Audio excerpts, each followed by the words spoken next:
আপনারা বিসমিল্লাহির রহমানির রহিম সংবিধানে আল্লাহর উপর অবিচল আস্থা এবং বিশ্বাস, রাষ্ট্র ধর্ম ইসলাম, এগুলোকে সংবিধানের মূল নীতি হিসেবে স্থায়ীভাবে জায়গা দিতে চান না। আপনারা এমন ভাবে এগুলোকে সংবিধানে রাখতে চান যে কোনো মুহূর্তে আবার খায়রুল হকদের মতো কোন বিচারপতি কলমের খোঁচা দিয়ে এগুলোকে সংবিধান থেকে মুছে ফেলতে পারে। তাই আমরা সংশোধনীর মাধ্যমে নয়, সংস্কারের মাধ্যমে জাতীয় সংবিধানে স্থায়ীভাবে জুলাই সনদের স্পিরিট বাস্তবায়নের দাবি করতে চাই।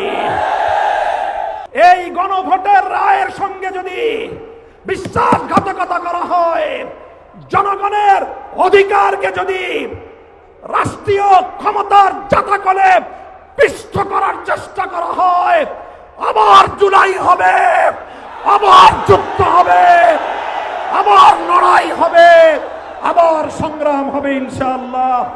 আসসালামু আলাইকুম ওয়া রাহমাতুল্লাহ। আলহামদুলিল্লাহি ওয়া কাফা ওয়া সালামুন আলা ইবাদিহিল্লাযীনা ইসতাফা। আম্মা বা'দ, ফাআউযু বিল্লাহি মিনাশ শাইতানির রাজীম। বিসমিল্লাহির রহমানির রহিম। ولا تحسبن الله غافلا عما يعمل الظالمون صدق الله العظيم। আজ 24 এপ্রিল 2026 ঐতিহাসিক সোহরাওয়ার্দী উদ্যানে আয়োজিত বাংলাদেশ খেলাফত মজলিসের ডাকে অনুষ্ঠিত গণভোটের রায় বাস্তবায়নের দাবিতে ঐতিহাসিক গণসমাবেশে উপস্থিত সংগ্রামী নেতৃবৃন্দ, বাংলাদেশ জাতীয় সংসদের বিরোধী দলীয় নেতা, বাংলাদেশ জামাতে ইসলামী ও 11 দলীয় ঐক্যের শীর্ষ নেতা জনাব ডাক্তার শফিকুর রহমান, উপস্থিত জুলাই বিপ্লবের অগ্রসেনানী জাতীয় নাগরিক পার্টির সংগ্রামী আহ্বায়ক, জাতীয় সংসদে বিরোধী দলীয় চিফ হুইপ জনাব নাহিদ ইসলাম, উপস্থিত বাংলাদেশের মুক্তিযুদ্ধের অন্যতম শীর্ষ নেতৃত্বের অধিকারী, রণাঙ্গনের মহানায়ক জনাব ডক্টর কর্নেল অলি আহমদ বীর বিক্রম, উপস্থিত 11 দলীয় অন্যান্য শীর্ষ নেতৃবৃন্দ, বাংলাদেশ খেলাফত মজলিসের নায়েবে আমির, যুগ্ম মহাসচিব বৃন্দ, মহাসচিব সহ অন্যান্য নেতৃবৃন্দ, সংগ্রামী বাংলাদেশ খেলাফত মজলিসের সর্বস্তরের নেতাকর্মী ও আমার প্রাণপ্রিয় দেশবাসী, আজকে ত্রয়োদশ জাতীয় সংসদ নির্বাচন এবং বাংলাদেশে চতুর্থবারের মতো সংগঠিত গণভোট অনুষ্ঠানের 3 মাসের মাথায় ঢাকার প্রাণ কেন্দ্রে আমাদেরকে গণভোটের রায় বাস্তবায়নের দাবি নিয়ে সমাবেশ করতে হচ্ছে। আমি মনে করি এটি বর্তমান ক্ষমতাসীন সরকারের জন্য লজ্জা এবং পরিতাপের বিষয়, তাদের জন্য একটি কলঙ্কজনক অধ্যায়। সংগ্রামী সাথী ও বন্ধুগণ, জুলাই বিপ্লব পরবর্তী এই বাংলাদেশের মাটিতে দাঁড়িয়ে আজকে আমি স্মরণ করছি বাংলাদেশের সেই সকল অকুতোভয় বীর সেনানীদেরকে যারা এই স্বাধীন সার্বভৌম জাতিসত্তার ভিত্তিতে একটি বাংলাদেশ গঠন করার জন্য যুগে যুগে রক্ত দিয়েছে। সেই ব্রিটিশ বিরোধী আন্দোলনে 1831 সালের বালাকোট, 1857 সালের সিপাহী বিদ্রোহ, শামেলির রণাঙ্গন থেকে শুরু করে 1947 সাল পর্যন্ত যারা রক্ত দিয়ে, জীবন দিয়ে ভারতীয় আধিপত্যবাদ থেকে এই পূর্ববঙ্গ নামক বাংলাদেশের একটি স্বাধীন মুসলিম জাতিসত্তা গঠনের জন্য সংগ্রাম করেছিল।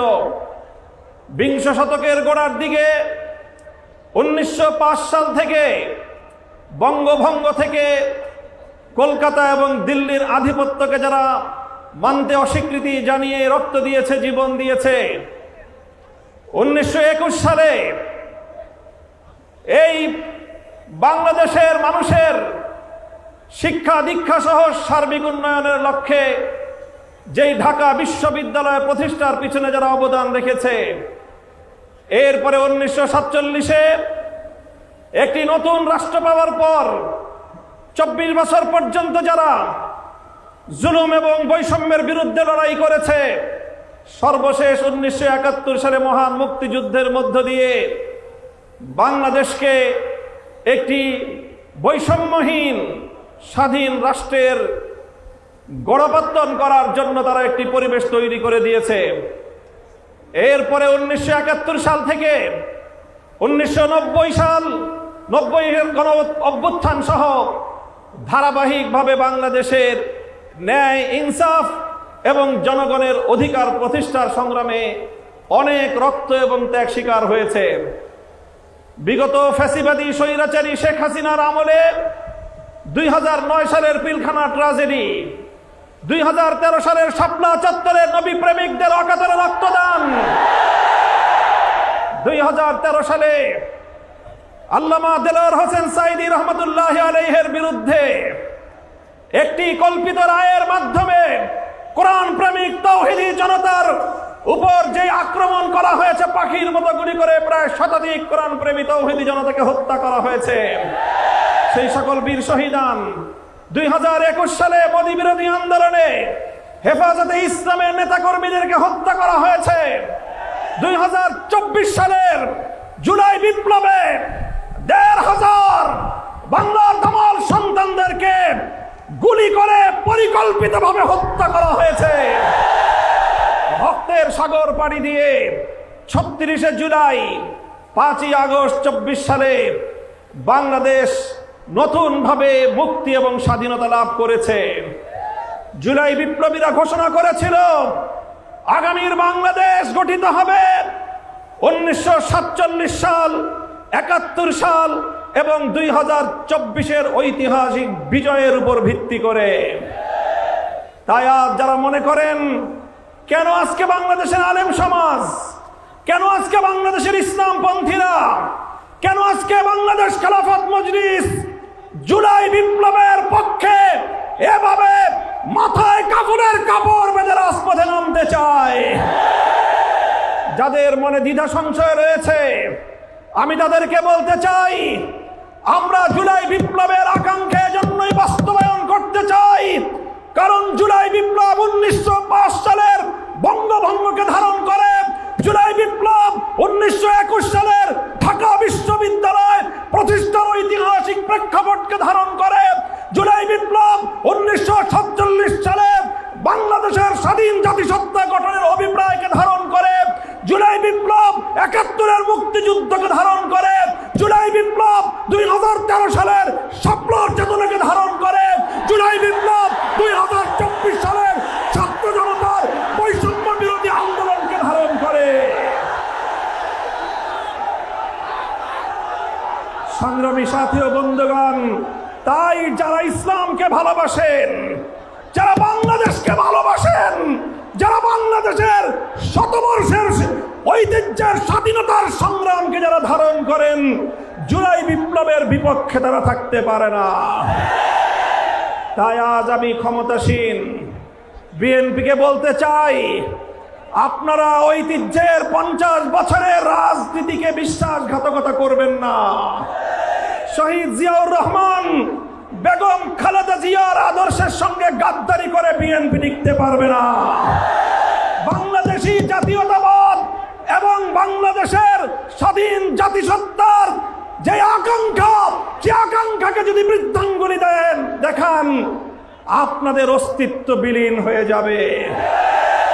সংগ্রামী সাথী ও বন্ধুগণ, তাই আজ আমি স্পষ্ট ভাষায় বলতে চাই, বিগত 12ই ফেব্রুয়ারি গণভোটের মাধ্যমে বাংলাদেশের মানুষ নিরঙ্কুশভাবে সংবিধান সংস্কার করার যেই ম্যান্ডেট প্রদান করেছে, সেই ম্যান্ডেটের বিরুদ্ধে যদি বিএনপি অবস্থান গ্রহণ করে, আমরা স্পষ্ট ভাষায় বিএনপিকে লাল কার্ড দেখাবো। আমি বিএনপি নেতৃবৃন্দকে বলতে চাই, আমাদের একজন সহকর্মী আপনাদের নেতার বিরুদ্ধে একটা কঠোর শব্দ প্রয়োগ করেছিল, আপনারা মব করেছেন। তাই আমি ব্যক্তিগত আক্রমণ, ব্যক্তিগতভাবে কাউকে কোনো কটু শব্দ উচ্চারণ করতে চাই না। তবে একটা কথা বলতে চাই, যেই 12ই ফেব্রুয়ারি নির্বাচনের মাধ্যমে আপনাদের জন্ম হয়েছে, আপনারা যেই 12ই ফেব্রুয়ারির গর্ভে জন্ম নিয়েছেন, সেই জন্ম নেওয়ার পরে এখন 12ই ফেব্রুয়ারিকে অস্বীকার করছেন, অর্থাৎ জন্ম নেওয়া সন্তান পিতামাতার বিবাহকে অস্বীকার করছেন। এর বেশি আর কিছু বললাম না।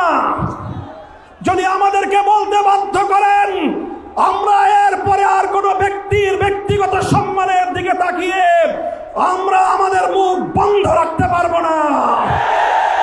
মনে রাখবেন, জুলাই বিপ্লবের ভিত্তিতে যেই গণভোট হয়েছে, সেই গণভোটে এদেশের ছাত্র জনতার 24-এর বিপ্লবের যে গণ আকাঙ্ক্ষা, রাষ্ট্র সংস্কার, রাজনৈতিক বন্দোবস্তের যেই সংস্কারের দাবি, সেই সংস্কারের দাবিগুলোই পয়েন্ট আকারে গণভোটে 4টি পয়েন্ট আকারে জাতির সামনে উপস্থাপন করা হয়েছিল। গণভোটের ইতিহাস আপনাদেরকে স্মরণ করিয়ে দিতে চাই। বাংলাদেশে ইতিপূর্বে আরো 3টি গণভোট হয়েছে। আজ 2026 সালে 4র্থ গণভোট হয়েছে।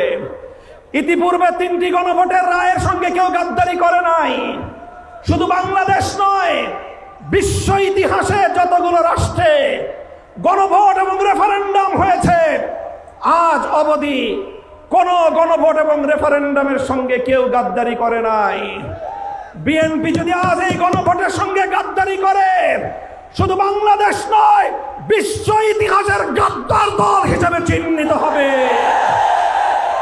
আমরা পরিষ্কার ভাষায় বলতে চাই, তাই গণভোটের রায় কার্যকর করার জন্য সংবিধান সংস্কার পরিষদ গঠনের যে ম্যান্ডেট বাংলাদেশের জনগণ দিয়েছে, সেই সংবিধান সংস্কার পরিষদ বাস্তবায়নের মাধ্যমে সংবিধান সংস্কার করে জুলাই বিপ্লবকে সংবিধানে ধারণ করতে হবে। আমরা মাননীয় প্রধানমন্ত্রী, তিনি দেশের মানুষকে এখন বলে বেড়াচ্ছেন জুলাই সনদকে অক্ষরে অক্ষরে বাস্তবায়ন করবেন। এটি আপনার একটি প্রতারণামূলক কথা। আপনারা জুলাই সনদ নয়, বরং আপনাদের নোট অফ ডিসেন্ট আপনারা বাস্তবায়ন করতে চান। আপনারা বিসমিল্লাহির রহমানির রহিম সংবিধানে আল্লাহর উপর অবিচল আস্থা এবং বিশ্বাস, রাষ্ট্রধর্ম ইসলাম, এগুলোকে সংবিধানের মূল নীতি হিসেবে স্থায়ীভাবে জায়গা দিতে চান না। আপনারা এমন ভাবে এগুলোকে সংবিধানে রাখতে চান যে কোনো মুহূর্তে আবার খায়রুল হকদের মতো কোন বিচারপতি কলমের খোঁচা দিয়ে এগুলোকে সংবিধান থেকে মুছে ফেলতে পারে। তাই আমরা সংশোধনীর মাধ্যমে নয়, সংস্কারের মাধ্যমে জাতীয় সংবিধানে স্থায়ীভাবে জুলাই সনদের স্পিরিট বাস্তবায়নের দাবি করতে চাই। আমরা পরিষ্কার ভাষায় বলি, আজ বাংলাদেশের ক্ষমতাসীন মহল বিভিন্ন ক্ষেত্রে ব্যর্থতার যেই মহা প্রদর্শনী করে চলেছে, কূটনৈতিক ব্যর্থতা আজকে তাদের দিবালোকের ন্যায় পরিষ্কার। বাংলাদেশের বর্তমান সরকারের কূটনৈতিক ব্যর্থতার কারণে আজকে একটি দেশ থেকে, আধিপত্যবাদী দেশ যারা বাংলাদেশের মানুষের অধিকারকে 15 বছর পর্যন্ত তাদের পায়ের নিচে পিষ্ট করেছে, সেই আধিপত্যবাদী দেশ বাংলাদেশে একজন কূটনীতিক নিয়োগ করেছেন। বিশ্ব ইতিহাসের সকল কূটনৈতিক সভ্যতা এবং ভদ্রতার শালীনতাকে, রেওয়াজকে উপেক্ষা করে তাদের একজন দলীয় এজেন্ডা বাস্তবায়নকারীকে বাংলাদেশে সেই বিজেপির দলীয় এজেন্ডা বাস্তবায়ন করার জন্য কূটনৈতিক হিসাবে বাংলাদেশে নিয়োগ দিয়েছে। অথচ বাংলাদেশ সরকার এটার কোনো প্রতিবাদ জানায় নাই। আমরা পরিষ্কার ভাষায় বলতে চাই, আমরা ভারত রাষ্ট্র এবং তার জনগণের সঙ্গে বাংলাদেশ সমতার ভিত্তিতে কূটনৈতিক সম্পর্ক স্থাপন করতে চায়। বাংলাদেশকে বিজেপির কোন দলীয় ফোরামে পরিণত করতে দেব না। বাংলাদেশের বর্তমান সরকারের কূটনৈতিক ব্যর্থতার কারণে হরমুজ প্রণালীতে বাংলাদেশের তেলের জাহাজগুলো বারবার আটকে যাচ্ছে। বন্ধু প্রতিম দেশ ইরান বাংলাদেশের সঙ্গে বন্ধুত্বের হাত বাড়িয়ে দেয়, কিন্তু বাংলাদেশ চরমভাবে কূটনৈতিক ব্যর্থতার পরিচয় দিয়ে এখনো পর্যন্ত হরমুজ প্রণালী থেকে একটি জাহাজ অবমুক্ত করতে পারেনি। যদি আপনারা না পারেন, ব্যর্থতার দায় স্বীকার করে আমাদেরকে দায়িত্ব প্রদান করেন। আমরা হরমুজ প্রণালী থেকে বাংলাদেশের তেলবাহী জাহাজ মুক্ত করে বাংলাদেশের জ্বালানি সংকট নিরসনে ভূমিকা পালন করতে প্রস্তুত রয়েছে। আপনারা কি করবেন, কি করছেন? বাংলাদেশ ব্যাংকের গভর্নরের পদ দখল করেছেন। বাংলাদেশের গোটা ব্যাংক সেক্টরকে দুর্বৃত্তদের হাতে তুলে দিয়েছেন। এভাবে ব্যাংক সেক্টর থেকে আবার দুর্বৃত্তপনার মাধ্যমে বাংলাদেশটাকে আপনারা ধ্বংস করার পায়তারা করছেন। আপনারা দুর্নীতি দমন কমিশন থেকে বিচার বিভাগ পর্যন্ত রাষ্ট্রীয় প্রতিটি প্রতিষ্ঠানকে দলীয়করণ করার পায়তারা করছেন। আমাদের আখেরি পয়গাম, বাংলাদেশ ইনশাআল্লাহ আর কোনোদিন সেই একদলীয় বাকশাল তন্ত্র অথবা বিএনপি তন্ত্রের যুগে ফিরে যাবে না। বাংলাদেশের শহীদ প্রেসিডেন্ট জিয়াউর রহমান যেইভাবে বহুদলীয় ব্যবস্থা বাস্তবায়ন করেছে, সেই ব্যবস্থার রাজনীতি যদি করতে পারে বিএনপি টিকে থাকবে, অন্যথায় বিএনপি তার অস্তিত্বের সংকটে পড়বে। সংগ্রামী সাথী ও বন্ধুগণ, আমাদের আখেরি পয়গাম, যেভাবে গত দুদিন ধরে বাংলাদেশের বিভিন্ন শিক্ষাঙ্গনগুলোতে, ঢাকা বিশ্ববিদ্যালয় সহ বিভিন্ন শিক্ষাঙ্গনগুলোতে অস্ত্রের ঝনঝনানি শুরু করেছেন, স্থানীয় ছাত্র নেতৃবৃন্দের উপর যেভাবে ছাত্রলীগের হেলমেট লীগের মতো ভূমিকায় অবতীর্ণ হয়েছে, এই ধারা যদি অব্যাহত থাকে এর দায় সম্পূর্ণ সরকারকে গ্রহণ করতে হবে। মব সংস্কৃতি বন্ধ করুন, দ্রব্যমূল্য লাগামে টানল, দ্রব্যমূল্যের লাগাম টানুন। এভাবে রাষ্ট্রের প্রতিটি সেক্টরে বিরোধী দলের পক্ষ থেকে সহযোগিতার যে আহ্বান জানানো হয়েছে, সেই আহ্বানে সারা দিন ইনশাআল্লাহ আমরা সহযোগিতার ভিত্তিতে দেশকে এগিয়ে নিতে প্রস্তুত। কথা বলেন ঠিক কিনা? আমি আজকের এই বিশাল গণসমুদ্রকে লক্ষ্য করে আখেরি কথা জিজ্ঞাসা করতে চাই। এই কালো পতাকাটা নামান। আমি আপনাদেরকে বলতে চাই, আজ গণভোটের রায় বাস্তবায়নের জন্য বাংলাদেশ খেলাফত মজলিস যে ডাক দিয়েছে, এটি আমাদের সর্বশেষ কর্মসূচি নয়। আজ হলো আমাদের গণভোটের রায় বাস্তবায়নের জন্য কর্মসূচির যাত্রা শুরু। এই কর্মসূচি নিয়ে আমরা বাংলাদেশের প্রতিটি প্রান্তে প্রান্তে ছড়িয়ে যাব। তাই আমি কর্মসূচি ঘোষণা করছি, আগামী 3 মাস, মে, জুন, রক্তাক্ত জুলাই, বাংলাদেশের প্রতিটি জেলায় জেলায় গণভোটের রায় বাস্তবায়ন এবং দেশের অন্যান্য চলমান সংকট নিরসনের দাবিতে বাংলাদেশ খেলাফত মজলিস জেলায় জেলায় নাগরিক সমাবেশ করবার ঘোষণা দিচ্ছে। প্রতিটি জেলায় নাগরিক সমাবেশ বাস্তবায়নের পর 2026 সালের 36শে জুলাই, 5ই আগস্ট ঐতিহাসিক এই ঢাকায় বাংলাদেশ খেলাফত মজলিসের ডাকে গণমিছিল অনুষ্ঠিত হবে ইনশাআল্লাহ। কর্মসূচিগুলো আপনারা বাস্তবায়ন করবেন তো ইনশাআল্লাহ? আমরা আমাদের আবার আখেরি পয়গাম দিয়ে যেতে চাই, এই গণভোটের রায়ের সঙ্গে যদি বিশ্বাসঘাতকতা করা হয়, জনগণের অধিকারকে যদি রাষ্ট্রীয় ক্ষমতার জাতাকলে পিষ্ট করার চেষ্টা করা হয়, আবার জুলাই হবে, আবার যুদ্ধ হবে, আবার লড়াই হবে, আবার সংগ্রাম হবে ইনশাআল্লাহ। নাসরুম মিনাল্লাহি ওয়া ফাতহুন করিব।